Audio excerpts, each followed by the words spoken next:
नमस्कार जय जगन्नाथ हर हर महादेव आपण मानकु स्वागत जनाऊँगी मोर आउ एक नुआ भिडियो रे। यही भिडियोटी होची पंचकेदार सीरीज रो चतुर्थ पार्ट। तो यही पंचकेदार सीरीज रे मु आपण मानकु पंचकेदार रो तीनोटी केदार रो दर्शन करैथिली, जोटा कि कल्पेश्वर महादेव, रुद्रनाथ महादेव एवं तुंगनाथ महादेव। यही वीडियो माध्यम रे मु आपण मानकु मध्यमेश्वर महादेव को यात्रा करेबी, जोटा कि पंचकेदार रो द्वितीय केदार नाम रे जना जाए। यही पंचकेदार मध्य रे यही द्वितीय केदार मध्यमेश्वर केदार रे भगवान शिवं नाभि रूप रे पूजा करा जाए, जोटा कि रांसी विलेज रे अवस्थित अछि। यही मंदिर को जीवा पई हमकु 16 किलोमीटर चलवा को पड़ी थाए। तो यही वीडियोटी को एंड पर्यंत देखंतु। यही वीडियो माध्यम रे मु आपण मानकु कल्पेश्वर महादेव यात्रा किपरि करिवे, केमिति कोन करिवे से विषय रे किछि इन्फॉर्मेशन देबा पई चेष्टा करिवे। सो यही वीडियो माध्यम रे मु आपण मानकु जदि किछि इन्फॉर्मेशन देई पारिबी तो आपण माने मो वीडियोटी को लाइक करंतु, चैनल को सब्सक्राइब करंतु, आउ मते टिके सपोर्ट करंतु। तो वीडियोटी एंड पर्यंत देखंतु।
तो प्रीवियस वीडियो रे आपण माने देखिथिबे तुंगनाथ महादेव को यात्रा मु करिथिली।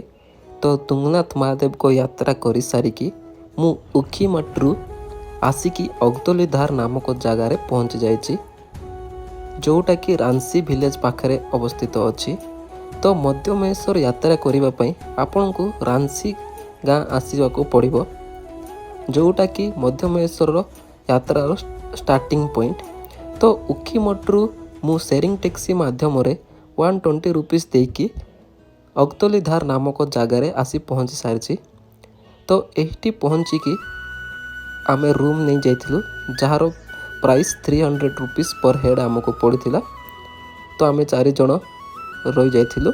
तो रूम रे आमको गीजर रो सुविधा मिलथिला एवं ब्लैंकेट मध्य मिलथिला। तो आपण माने भी जदि मध्यमेश्वर आसीबे देन आपण ट्राई करेंगे रांसी विलेज रे रहिबा पई, कहीं ना एठी जो देखुचंती होटलटा गोटे अछि। तो एटा ए जगार ना होछि अगतलीधार। एठी आपण को एही गोटे ही होटल देखा मिलिबो। तो सेति पई एठी टिके रेट अधिक थाए। जदि आपण रांसी विलेज रे रहिबे तो आपण को 500 रु 600 मध्य रे भी रूम गुडाक मिल जिवो। तो आमे एठी राति रे स्टे करिवो, देन नेक्स्ट दिन आमे आमर यात्रा आरंभ करिथिलु। तो एही तळे थिला आमर रूमटा, जहार प्राइस आमको 1200 टंका पड़ीथिला। तो रूम रू व्यू बहुत बढ़िया थिला। तो राति रे आमे एठी स्टे करिथिलु एवं ता पर दिन आमे आमर मध्यमेश्वर यात्रा आरंभ करिथिलु।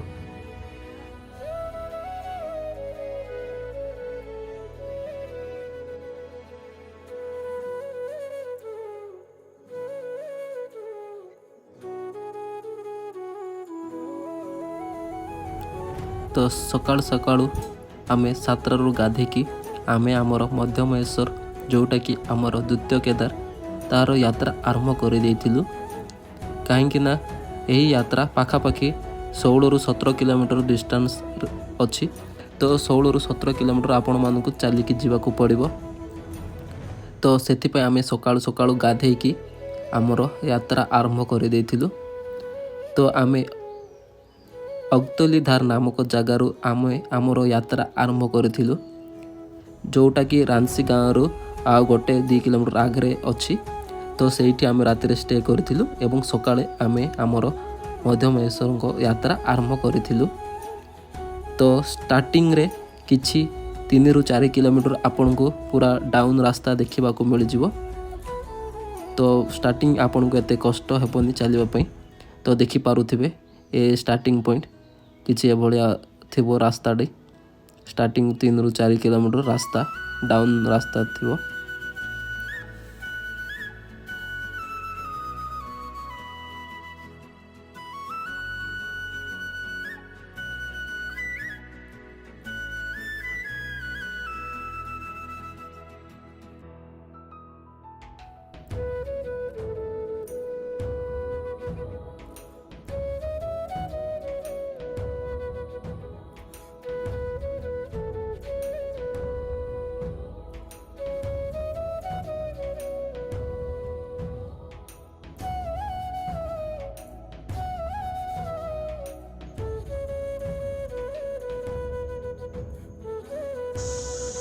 ଅଗତଲିଧାରରୁ ଆମେ ଆମର ଟ୍ରେକିଂ ଷ୍ଟାର୍ଟ କରିସାରିଛୁ।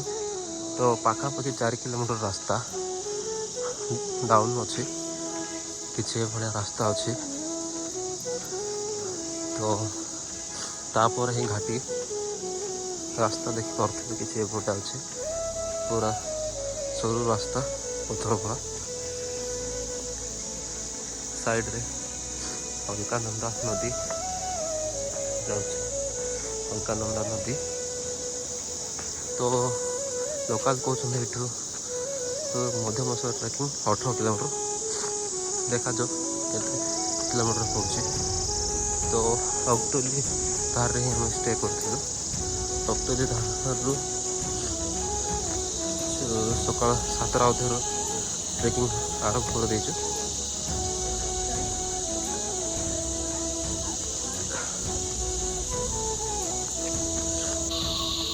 13.5 କିଲୋମିଟର ଲେଖାଯାଇଛି ଏଇଠୁ ଶ୍ରୀ ମଧ୍ୟମେଶ୍ୱର ଟେମ୍ପଲ୍। ଦେଖାଯାଉ ଅରିଜିନାଲ୍ ଅଛି ନା କେଦାରନାଥ ଭଳିଆ ବ୍ରେକ୍ ଅଛି। ଆପଣଙ୍କୁ ଏଇଠି ଘୋଡ଼ାର ସୁବିଧା ମିଳିଯିବ, ଆପଣ ଚାହିଁଲେ ଘୋଡ଼ା ମାଧ୍ୟମରେ ବି ଯାଇପାରିବେ ମନ୍ଦିର ପର୍ଯ୍ୟନ୍ତ।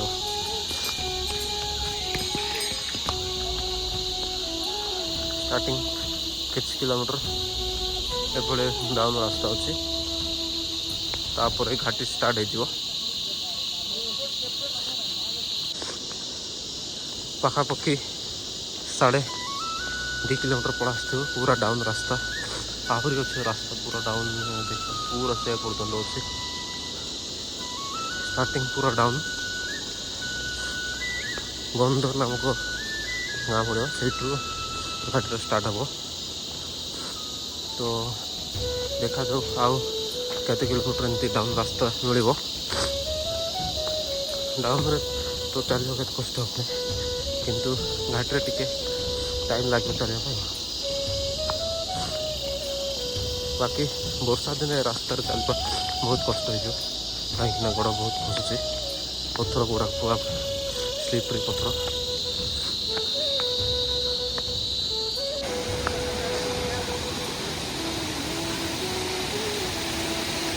ଏଇଠିରୁ ମଧ୍ୟମେଶ୍ୱର ଅଛି 12.5 କିଲୋମିଟର। ସାମ୍ନାରେ ଗୋଟେ ସୁନ୍ଦର ୱାଟରଫଲ୍ ଦେଖିବାକୁ ମିଳିଯାଇଛି। ଦେଖିପାରୁଥିବେ ଗୋଟେ ସୁନ୍ଦର ୱାଟରଫଲ୍, ଯାହାକି ମଧ୍ୟମେଶ୍ୱର ଯିବା ରୁଟ୍ରେ ହିଁ ପଡ଼ିବ। ତ ବହୁତ ସୁନ୍ଦର ୱାଟରଫଲ୍ ଦେଖିପାରୁଥିବେ।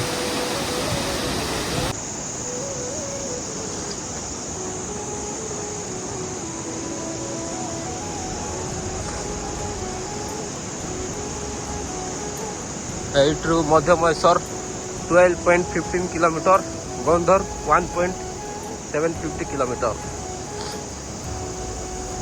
ତ ଏ ସାଇଡ଼୍ରେ ଅଲକାନନ୍ଦା ନଦୀ ଯାଉଛି। पानी पूरा सफा देखी पारे पूरा नीट एंड व्हाइट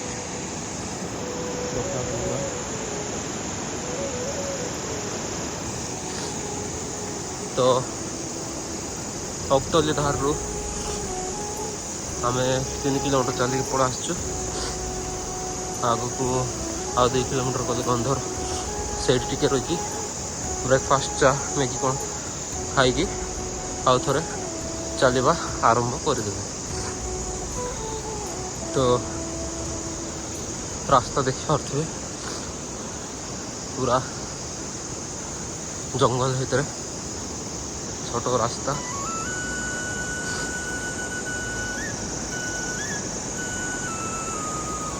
तो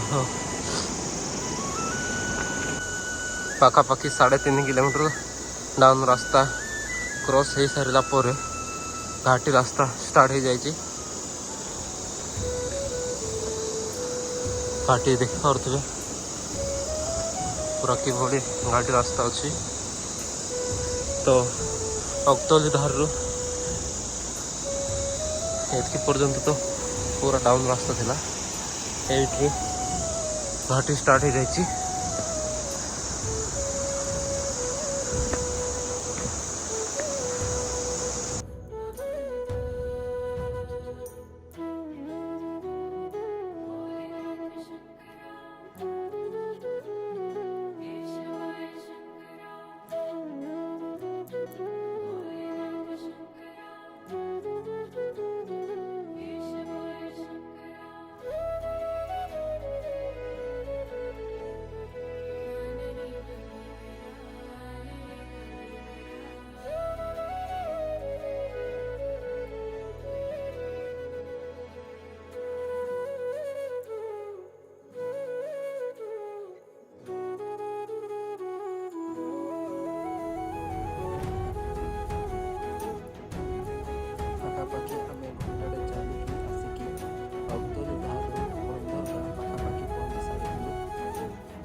आपको बोर्ड देखा देखिपे फास्ट पड़ो बंदर तापर बंदोली तापर नानो तापर मध्यमेश्वर।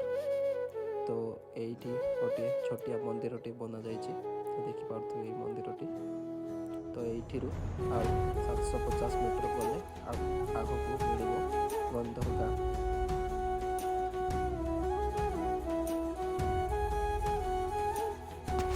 रास्तार एमिति आपण को बहुत सारा ब्रिज देखा मिल वाटर क्रॉसिंग देखा मिल एवं बहुत सुंदर सुंदर वाटरफॉल गुड़ाक देखा मिल।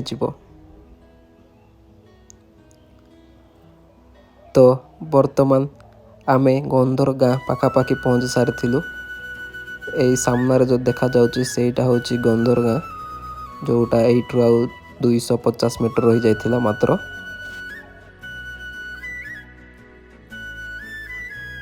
तो आमे आसिकी पहुँच सारी गंधर गाँव रे। एठी भी आपन को बहुत सारा होम स्टे रो ऑप्शन देखा मिल। आपण चाहिए एठी भी आसिकी स्टे करेंगे एवं नेक्स्ट डे रे आपण आपणकर ट्रेकिंग आरंभ करें। तो आमे एठी टिके रेस्ट नहीं एवं ब्रेकफास्ट करूँ एवं आमे आमर यात्रा आग को बढ़ाई। तो एठी बहुत सारा आपण को रही होम स्टे रो ऑप्शन देखा मिल।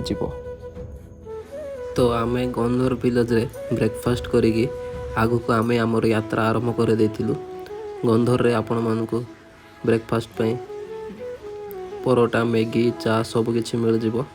तो एठी भी आपण चाहिए आराम से आसिकी अक्टोली धार रु गंधर रे आसिकी आपण माने स्टे भी करि परिबे। काहेकि ना अक्टोली धार रु गंधर पर्यंत पूरा डाउन रास्ता देन गंधर गाँव रु ही घाटी आपन को स्टार्ट हो देखि पारुथिबे एभଳି किछि घाटी रही। तो एट्रु आउ मध्यमेश्वर 10.50 किलोमीटर रही जाइथिला। तो आपण ट्राई करेंगे सकाळ जल्दी ट्रेक आरंभ करने कहीं मध्यमेश्वर रास्ताटा पूरा खरा बहुत खरा रास्तार कौटी भी आपको बहुत छाई मिलबनी बहुत कम छाई मिल कहीं आमको भी चलने बहुत खरारे कष्ट होता।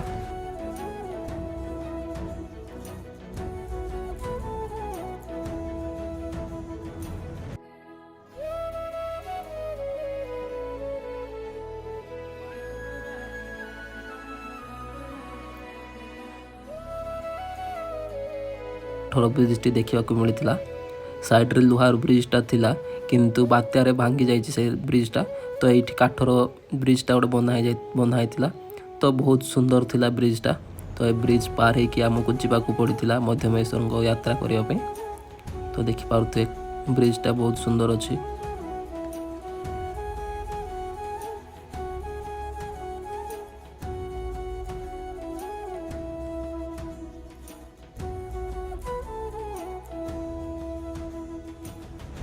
ସେଇ खूब सुंदर ब्रिजटी क्रॉस करिकी आमे आसिकी पहुँच सारी बंतोली। तो ये भी बहुत सारा आपण मानक रही होमस्टे ऑप्शन मिल जाव। आपण ये भी बंतोली भी रही पारे।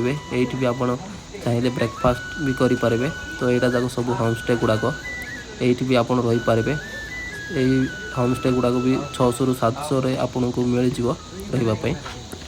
तो रही किसी असुविधा हेनी आपण मानक।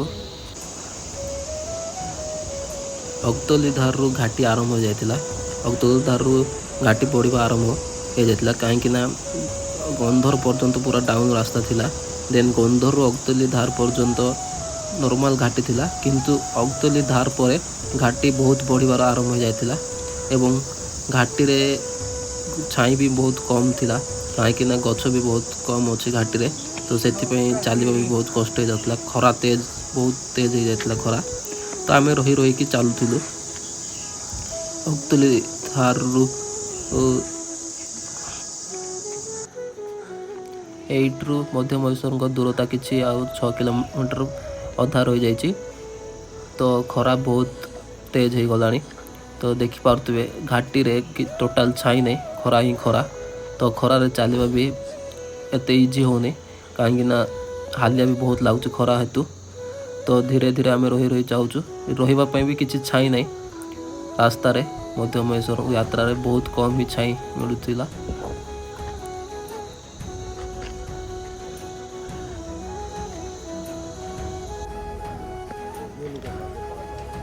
तो यहीटा हूँ नानुगा। ये भी आपन को गोटे छोटिया होटेल देखा मिल जाव। आपड़ ये रहीकि खाई पारे ब्रेकफास्ट करें। तो ये देखिपे एट्रु मंदिर आ कि 5.5 किलोमीटर रही जाइए। तो ये भी आपण मानक घोड़ा खच्चर सुविधा मिल जाव। तो देखिपे पहाड़ किपरि अच्छी।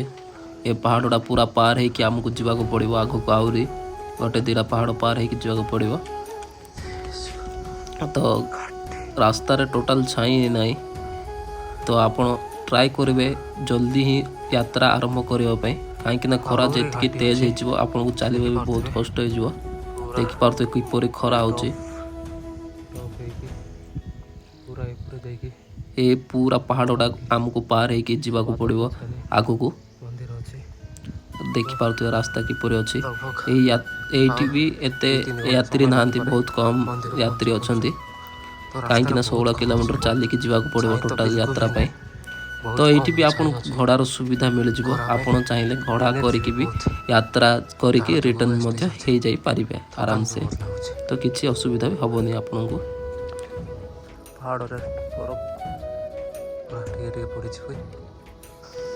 तो बहुत समय चलिकी आसला रास्तार टिके छाई मिलता। तो यू मध्यमेश्वर मंदिर दूरता आ कि 4 किलोमीटर रही जाता। तो आम छाई ये मिलूँ ये रेस्ट नहीं कहीं खरार भी नॉनस्टॉप चलवाटा भी इजी नुहे बहुत कष्ट हो जाता। तो ये आम टे रेस्ट नहीं छाई रे। तो देखिपे किपरि पूरा खरा हो। तो ये आम टे रेस्ट नहीं कि आगु को पुणी थोड़ा आउ थे आम यात्रा आरंभ कर। तो ये रेस्ट छाई अच्छे रेस्ट नहीं सारा पर आगु आउ थे चलवा स्टार्ट करा। रास्तार बहुत कम छाई मिलूँ। तो आप आसबे पानी बोतल नहीं आसबे। तो यही पहाड़ा पूरा चढ़ी जावाक पड़ो। तो लोक जाऊँ देखिपे पूरा जिगजाग टाइप रास्ताटा अच्छी। ये पहाड़ा चढ़ी आमको आगक जावाक पड़ो। तो यू आउ मंदिर दूरता कि 4 किलोमीटर रही जाता। तो खरा प्रबल होता हेतु आम चलबार भी बहुत स्लो हो जाता कहीं खरा को एनर्जी बहुत लॉस होता तो चलवा भी कष्ट हो जाता तो आम धीरे धीरे बहुत स्लो ही चलिकी जाऊँ।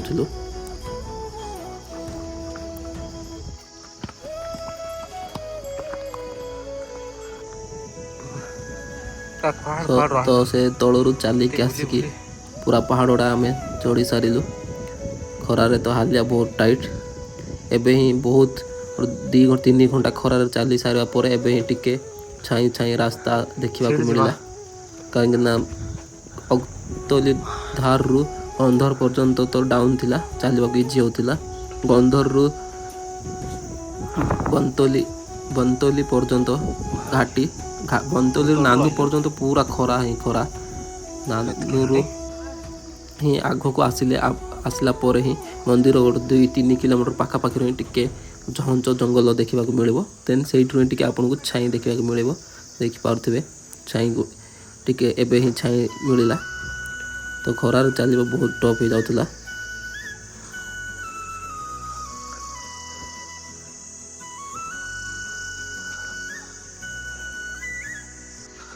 तो यही मंदिर दूरता किछि 1.5 किलोमीटर रही जाइए तो पाखापाखि समय 2:30 हो गलानी आम सकाल 7:30 रु बाहरीचु 2:30 हो गलानी किंतु एबे पर्यंत भी आम मंदिर पाखक पहुँची सारी आहरी कहीं खरारे बहुत स्पीड भी चली हो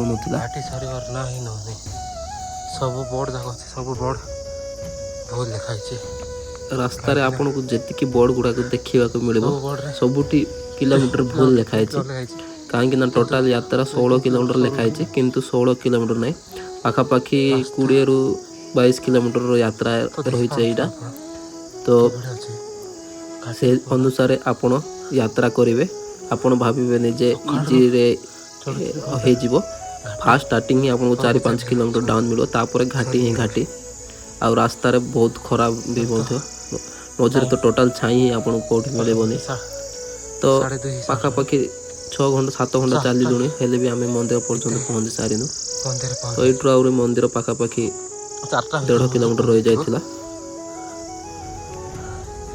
देखा तो होता तले बोर्ड रे मंदिर 1.5 किलोमीटर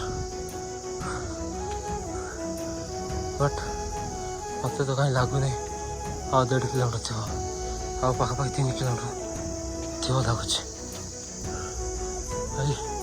पूरा पहाड़ नहीं कि पूरा ऊपर जगार अच्छे आहरी देन मंदिर आसो भगवान को नाम नहीं चलतु जा मंदिर तो खरार चलिया बहुत कष्ट होता तो पाखापाखि गोटे 3 किलोमीटर छाई अच्छे टिके जंगल अच्छे तो छाई ठीक ठाक स्पीड रे चली तो फाइनली मंदिर दूरता 550 मीटर रही जाइथिला तो पाखापाखि आम 8 घंटा समय लगी जाइथिला कहीं ना आम यात्रा आरंभ करूँ 7:30 एबे समय 3:45 बाजिलानी तो पाखापाखि 8 घंटा आम चलिकी भगवान को मंदिर पाखे पहुँची सारीचु तो देखिपे ये सामने बाबा मध्यमेश्वर का मंदिर रही तो समय 4:05 अच्छी आम पहुँचलु सकाल 7:30 यात्रा आरंभ करूँ तो यही पहुँचिकी आम फास्ट रूम नहीं जाइलु कहीं ये रूम मिलवा बहुत कष्ट कहीं बहुत कम रूम गुड़ाक अच्छी तो आपड़ ट्राए करेंगे जल्दी पहुँचापी कहीं ये सीरियल वाइज आपन को रूम मिल आपड़ चाहिए कौ रूम रे भी जाकि रही पारे से माने तांकर रजिस्टर मेंटेन करुँच आपन को लेकिन से माने जीवे आ देखेबे आपन को ए रूम रे रहिबा को पड़िबो बोली तो आपन बाध्य ही तांके जो रूम देबे आपन से रूम रे रहिबे से माने तଳ आडू रूम फुल करी करी ऊपर पर्यंत रूम रे लोकन को रखंती तो आपन ट्राई करेंगे जल्दी आसिकी पहुँचापी कहीं नहले रूम मिलवा बहुत कष्ट हो थंडारे टेंट रे सोइबा भी बहुत कष्ट हो आमको ये रूम टी मिल जाइतिला पर हेड 350 रुपीस चार्ज नहीं थिले ଏବଂ ଖାଇବା ପଇସା ଅଲଗା। ଆଉ ହଁ, ଆପଣ ଯେଉଁଠି ରହିବେ ଖାଇବା ବି ସେଇଠି ହିଁ ମିଳିବ। ଆଉ କେଉଁଠି ଅଲଗା ଯାଇକି ଆପଣ ମାଗିବେ ଯଦି ଆପଣଙ୍କୁ ମିଳିବନି। ତ ଆମେ ଏଇଠି ରୁମ୍ ନେଇଯାଇଥିଲୁ। ଏ ରୁମ୍ଟା ଆମକୁ 350 ରୁପିସ୍ ପର୍ ହେଡ଼୍ ଦେବାକୁ ପଡ଼ିଥିଲା ଏବଂ ଖାଇବା ପାଇଁ 150 ରୁପିସ୍ ଅଲଗା ଦେବାକୁ ପଡ଼ିଥିଲା। ତ ଏ ଜିନିଷଟା ଧ୍ୟାନ ରଖିବେ ଯାତ୍ରା କରିବା ପୂର୍ବରୁ। ତ ଜଲ୍ଦି ଯାତ୍ରା କରିକି ଆପଣ ମନ୍ଦିର ପାଖରେ ଜଲ୍ଦି ପହଞ୍ଚିବାକୁ ଟ୍ରାଏ କରିବେ, କାହିଁକିନା ବହୁତ କମ୍ ରୁମ୍ର ଅପସନ୍ ଗୁଡ଼ାକ ଏଇଠି ରହିବା ପାଇଁ ଅଛି। ଯଦି ରୁମ୍ ଫିଲ୍ଅପ୍ ହୋଇଯାଏ ତ ଆପଣଙ୍କୁ ଟେଣ୍ଟରେ ରହିବାକୁ ପଡ଼ିବ। ଆଉ ଟେଣ୍ଟରେ ଥଣ୍ଡାରେ ରହିବା ବହୁତ କଷ୍ଟ ହେଇଯିବ।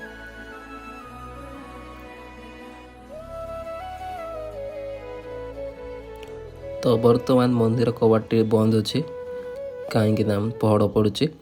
ତ ସନ୍ଧ୍ୟା 6ଟାରେ ମନ୍ଦିର ଖୋଲା ହେବ। ତ ସେତେବେଳେ ହିଁ ଆମେ ଯାଇକି ଦର୍ଶନ କରିବୁ। ତ 6:30ଟାରେ ଆରତି ହୁଏ, ସନ୍ଧ୍ୟା ଆରତି। ଦେନ୍ 8ଟାରେ ଆଉ ଥରେ ମନ୍ଦିର କ୍ଲୋଜ୍ ହୋଇଯାଏ। ତ ଏଇଠି ଭଗବାନ ଶିବଙ୍କ ନାଭି ରୂପର ପୂଜା କରାଯାଏ। ଏଇଟା ହେଉଛି ଦ୍ୱିତୀୟ କେଦାର, ପଞ୍ଚ କେଦାର ଯାତ୍ରାର ମୋର ହେଉଛି ଏଇଟା ଦ୍ୱିତୀୟ କେଦାର। ଆଉ ବାକି 3 କେଦାର ମୁଁ କମ୍ପ୍ଲିଟ୍ କରିଦେଇଛି। ଏଇଟା ଥିଲା ମୋର ଚତୁର୍ଥ କେଦାର। ଏଇଠି ଭଗବାନ ଶିବଙ୍କ ନାଭି ରୂପରେ ପୂଜା କରାଯାଏ। ତ ଏଇଠି ଆପଣମାନେ ଭଗବାନ ଶିବଙ୍କୁ ନାଭି ରୂପରେ ପୂଜା ପାଇବାର ଦେଖିପାରିବେ। ତ ଏଇଠି ପହଞ୍ଚିଲା ପରେ ପୁରା ପାହାଡ଼ ମଝିରେ ଏଇ ମନ୍ଦିରଟି ଅଛି। ପୁରା ଶାନ୍ତି ଲାଗୁଥିଲା, ଏକାନ୍ତ। ବହୁତ କମ୍ ଏଇଠି ବି ଯାତ୍ରୀ ଥିଲେ ଦର୍ଶନ ପାଇଁ। ତ ଏଇଠି ଆମେ କିଛି ସମୟ ବସିଥିଲୁ। ମନ୍ଦିର ତ ପହଡ଼ ପଡ଼ିଥିଲା, ତ ବସିଥିଲୁ।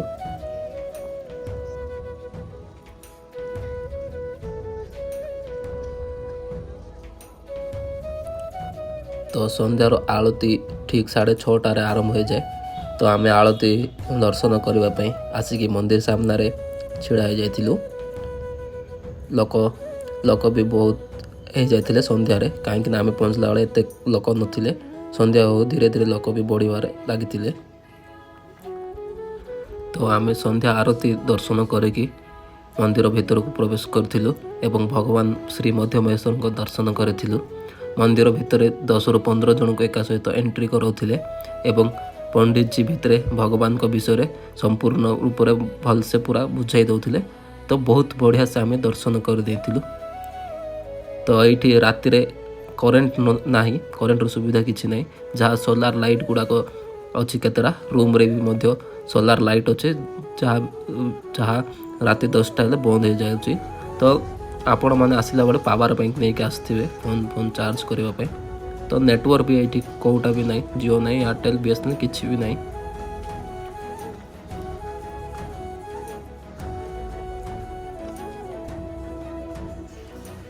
ତ ସକାଳୁ ଉଠିକି ଆମେ ଆଉ ଥରେ ମନ୍ଦିର ଦର୍ଶନ ପାଇଁ ଗାଧୋଇକି ପଳେଇ ଆସିଥିଲୁ।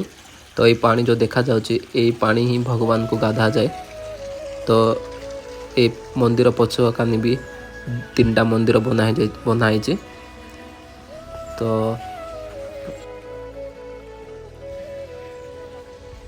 ଏଇ ମନ୍ଦିର ପଛକାନି ବି ମନ୍ଦିର ଗୁଡ଼ାକ ଅଛି। 2ଟା ଛୋଟ ଛୋଟ ମନ୍ଦିର ଅଛି। ଗଣେଶ ଏବଂ ମା ପାର୍ବତୀଙ୍କ ମନ୍ଦିରଟି ଅଛି।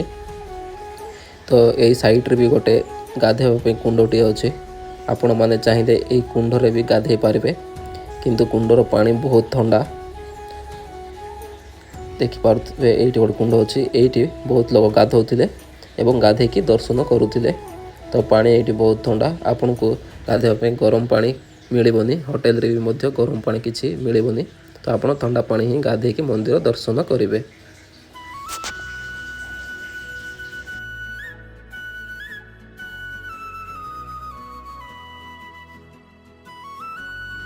ତ ସକାଳେ ବି ଭଗବାନଙ୍କ ଆରତି ହୁଏ।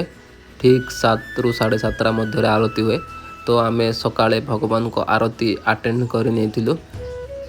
ଭୋଗ ନେଇକି ଆଳତି ଟାଇମ୍ରେ ଭୋଗ ନେଇକି ଭୋଗ ଚଢ଼ାଇଥିଲୁ ଭଗବାନଙ୍କୁ ଏବଂ ସକାଳେ ଆହୁରି ବହୁତ ବଢ଼ିଆ ସେ ଦର୍ଶନ ମିଳିଥିଲା। ତ ଲୋକ ବହୁତ କମ୍ ଥିବାରୁ ବହୁତ ବଢ଼ିଆ ସେ ଦର୍ଶନ ହେଉଥିଲା ଏବଂ ପଣ୍ଡିତଜୀ ପୁରା ମନ୍ଦିର ବିଷୟରେ ପୁରା ଟେକ୍ନିକ୍ରେ ବୁଝାଉଥିଲେ।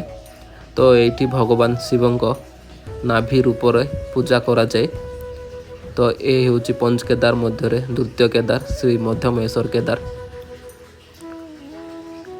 तो आमे मध्यमेश्वर केदार को दर्शन कर सारिकी आग को जाऊँ ऊपर को टिके यही 1 किलोमीटर यही पहाड़ी चढ़ी ऊपर को गले बुढ़ा मध्यमेश्वर मंदिरटी अच्छी। तो आपण माने भी मध्यमेश्वर को यात्रा करेंगे यही बुढ़ा मध्यमेश्वर को यात्रा करेंगे कहीं बहुत लोक मध्यमेश्वर यात्रा करिकी बुढ़ा मध्यमेश्वर यात्रा करू नथिले पढ़ाउथिले किंतु आपण माने यात्राटी करेंगे। तो देखी पारुथिबे अधा दूर आम चलिकी पळे आसिलुनी तले एटी बाबा मध्यमेश्वर को मंदिरटी रही आउ सब रूम गुड़ाक ये लोकाल लोक जो घर बनैकी होम स्टे दौरान। तो बुढ़ा मध्यमेश्वर यात्रा आपन किसी प्रॉपर एमती रास्ता मिलबनी यही पहाड़टा ही चलिकी आपण मानक जावाक पड़ो ऊपर को। तो पाखापाखि अध घंटाटे लगे चलिकी आपण ऊपर आसिक पहुँची जी बुढ़ा मध्यमेश्वर। तो राति रे देखिपार तो पहाड़ गुड़ाक बहुत स्नोफॉल होता। तो राति रे बहुत ठंडा होता आमे तो जल्दी पहुँच जाइलु आमर भाग्य भल था आमको रूम मिल जाता किंतु जो मैंने बहुत लेट रे पहुँचते तांको रूम मिल नथिला बाहर टेंट रही।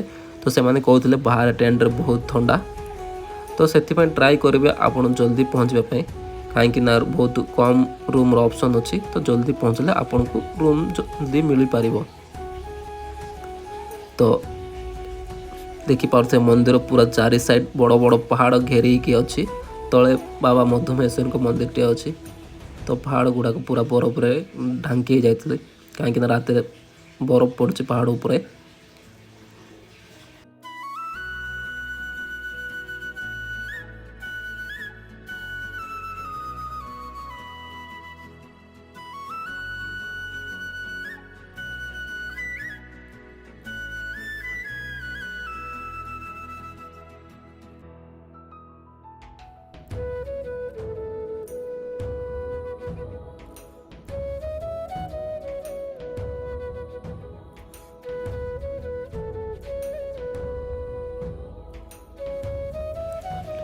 तो पाखापाखि आम 40 मिनिट चलिकी आसिक पहुँच सारी ऊपर बाबा बुढ़ा मध्यमेश्वर मंदिर पाखे। तो ये गोटे छोटिया मंदिरटे अच्छी जहाँ को बुढ़ा मध्यमेश्वर मंदिर कहुए। तो यही बुढ़ा मध्यमेश्वर आपण आसिले ट्राई करेंगे सकाଳେ सनराइज देखापी कि संध्यारे सनसेट देखापी कहीं यू सनराइज कि सनसेट बहुत सुंदर देखा जाए। आमे तो बहुत लेट रे आसलु मंदिर भगवान को दर्शन करके पाखापाखि ब्रेकफास्ट करके पाखापाखि 9-10टा समय आसलु। तो खरा बहुत हो जाता। तो आप ट्राई करेंगे सकाळे कि संध्यारे आसवाई। तो ये रही बुढ़ा मध्यमेश्वर को मंदिरटी यहीटा मध्यमेश्वर मंदिर किसी अल्प बाट पहाड़ ऊपर को चलिकी आसला ये आपन को मिल बाबा बुढ़ा मध्यमेश्वर को मंदिरटी छोटिया मंदिरटे बनाई। तो यही बुढ़ा मध्यमेश्वर मंदिर पाखरु आपण मानकु चखम्बा पर्वत केदारनाथ पर्वत एवं हिमालय बहुत सारा पर्वत गुड़ाकर दर्शन करने को मिल।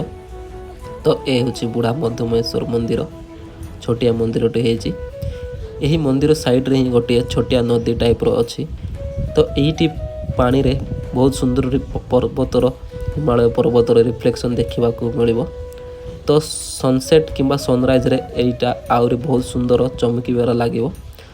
तो आपण माने भी जदि मध्यमेश्वर आसुचंदी देन बुढ़ा मध्यमेश्वर मिस करेंगे। अल्प बाट चलिकी जी पाखापाखि अध घंटा 40 मिनट आप पहुँच जाए। तो बुढ़ा मध्यमेश्वर मिस करेंगे। बुढ़ा मध्यमेश्वर को मध्य दर्शन करेंगे आपन को बहुत शांति लगे बुढ़ा मध्यमेश्वर को दर्शन करें। तो मध्यमेश्वर आसिले बुढ़ा मध्यमेश्वर टी मिस करेंगे तो विजिट करेंगे। तो आम बुढ़ा मध्यमेश्वर को दर्शन कर सारिकी मध्यमेश्वर को मंदिर निकट में पहुँची सारीचु। तो ये रही मंदिर देखी पारे चारिआडे पर्वत घेरी होगी मंदिरटी तले रही। तो एथि सहित मु मोर पंचकेदार यात्रार 4टी केदार कंप्लीट कर नहीं। ये थिला मोर पंचकेदार यात्रार 4थ केदार श्री मध्यमेश्वर केदार। तो एथि सहित मु मोर पंचकेदार 4 केदार कंप्लीट कर देछि। आशा करुच्ची ये भिडियोटी आपण मानकु भल लागिथिबो। जदि भिडियोटी भल लगी देन मो चैनल को सब्सक्राइब करंतु आ मते टिके सपोर्ट करंतु। जय जगन्नाथ। हर हर महादेव।